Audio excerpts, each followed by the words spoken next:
Did you know that you could make a tea from the leaves of a lime tree? So this is a little busted up old lime tree. Grows nothing but thorns. So today I'm going to make use of this thing. So these are loaded in vitamin C. So you have immune support, antioxidants, helps rebuild cells.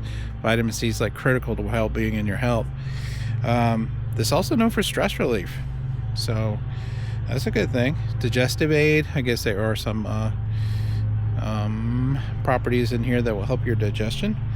Heart health. There's a lot of flavonoids in here. It's good circulation, blood flow. Flavonoids definitely help out. It's a sleep aid. So who would have thought that?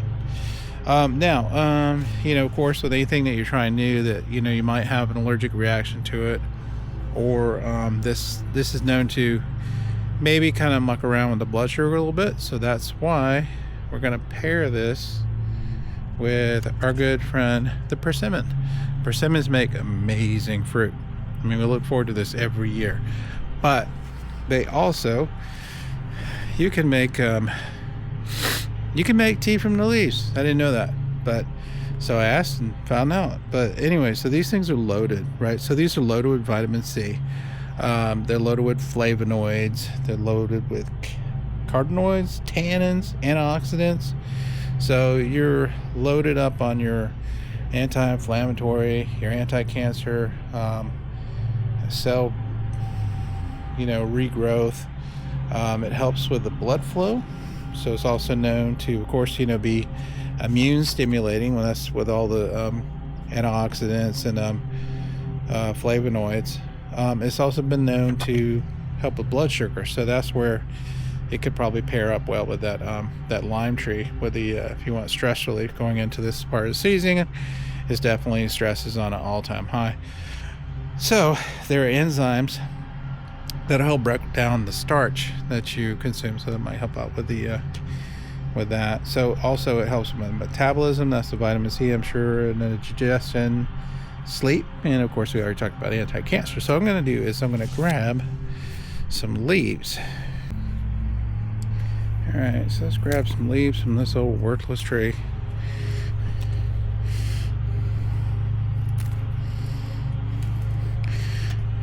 And oh boy, this thing is just full of thorns.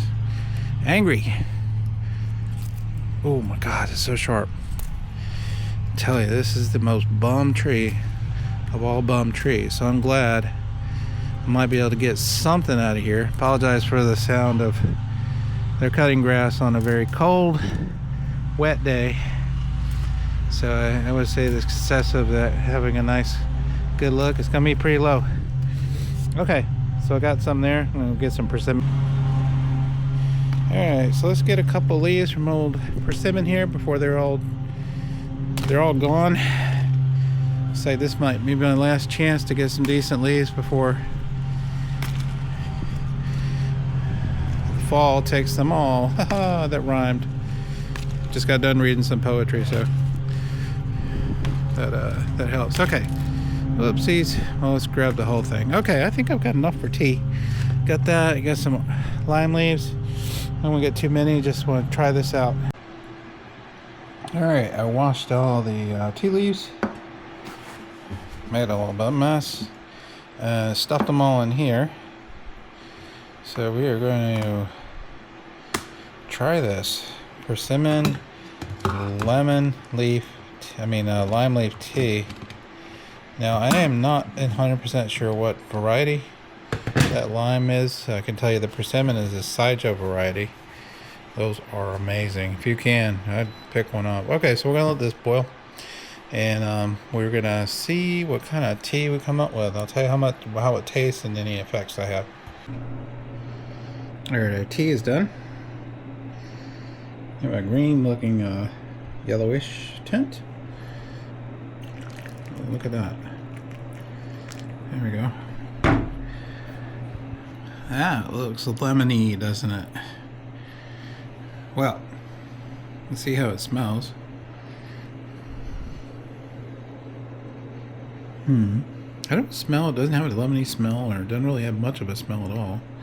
Well, here we go. It's hot. I'll test it.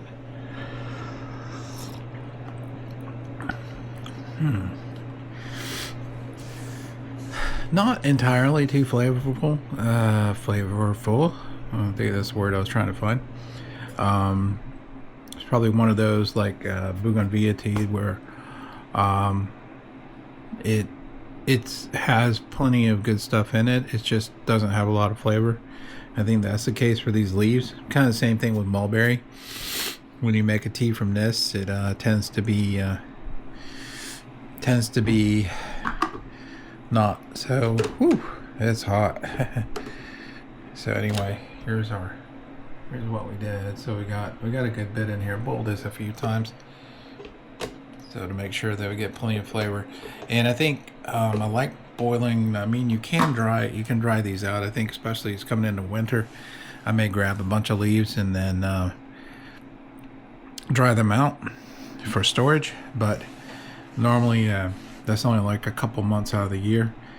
But for us, you know, I like to drink tea from the live leaves to get the oils and the live essence from the leaves. I think that leads to a better taste overall.